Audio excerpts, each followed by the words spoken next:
May hapon sa tanan.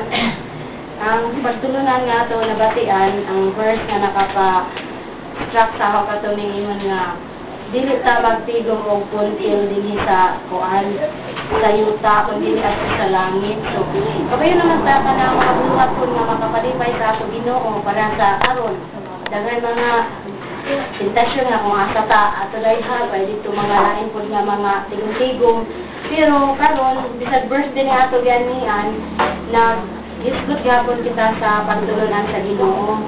So ang isa sa mga makatigong petag puntil sa langit ka ng pag-alagad nato ka ng pagsimba sa Domingo, pag buhato ka ng mga ayong buluhaton nga makalipay sa ato mga isig katao ka ng makig-angay ta dili ta nga ako kay mao na sinugdan sa korupsyon.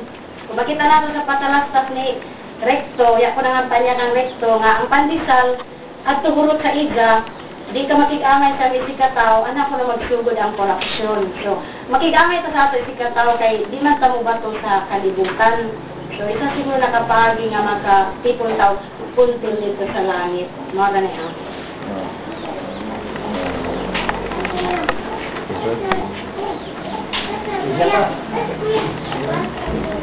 Pakan sa